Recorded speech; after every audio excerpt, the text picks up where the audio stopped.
चाहें तो हमें बुद्धि दे सकते हैं।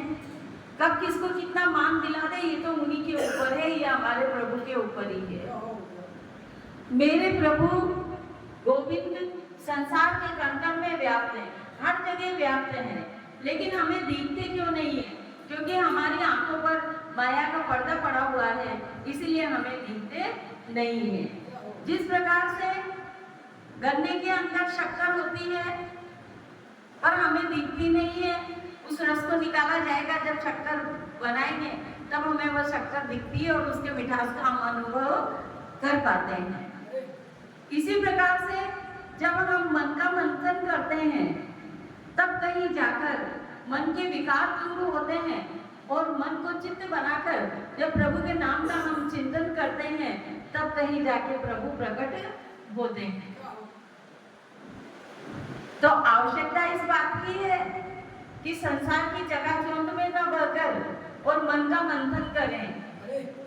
बुरा जो देखन में चला बुरा न मिलिया कोई, जो दिल खोजा अपना तो मुझसे बुरा न करे कोई। अपना अपना करो सुधार, तभी देश का होगा उद्धार उत्थान।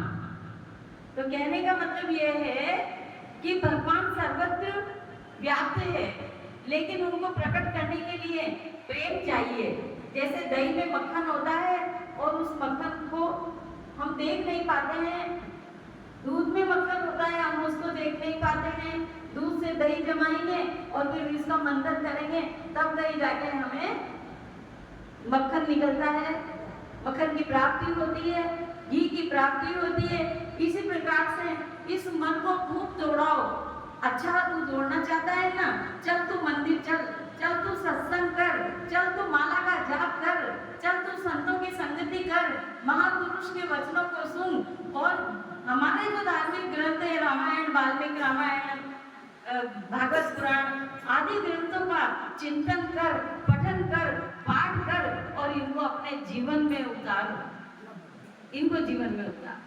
तो मन जितना दौड़ता है इसको भगवत चरणारविंद में दौड़ाओ, भगवत भजन में दौड़ाओ, सत्संग में दौड़ाओ और जब ये भागते भागते हार जाएगा तब ये बैठ जाएगा और शांति से प्रभु का नाम लेगा।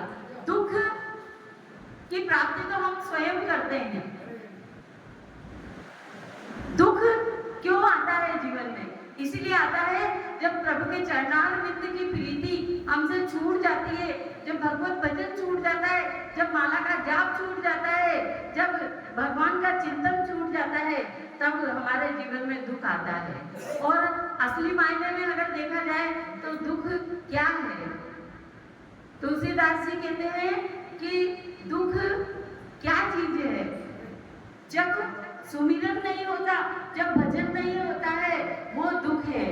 और जब भगवान का सुमिरन होता रहे, भजन होता रहे तो उससे बढ़कर कोई सुख है ही नहीं। क्योंकि भजनों से, सत्संग से, भगवत भक्ति से जो सुख की प्राप्ति होती है, जो आनंद की प्राप्ति होती है, वो आनंद चीज स्थायी रहने वाला आनंद है। वो हर जन्म में, हर क्षण में आपकी रक्षा करता है, प्रभु के सानिध्य को आपको प्राप्त कराता है।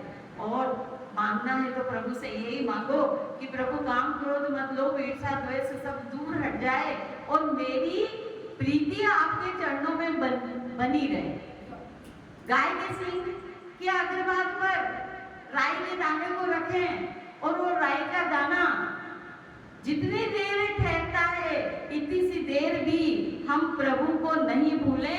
मांगना है तो भगवान से यही मांगो, हमें भौतिक सुख, नश्वर चीजें प्रभु से कभी भी नहीं मांगनी चाहिए। मांगना है तो प्रभु से प्रभु को ही मांगो। और भक्ति का फल यही है, आप जितनी भक्ति करेंगे तो प्रभु के पास जाते जाएंगे। तो इसीलिए मांगना है तो प्रभु से यही मांगो कि हमारी बुद्धि जो है वह आपके भजनों में लगी रहे, आपकी सेवा में लगी रहे, तन मन धन से हम आपकी सेवा करते रहे प्रभु, हमको और हमें कुछ भी नहीं चाहिए। वल्लभाधीश की जय।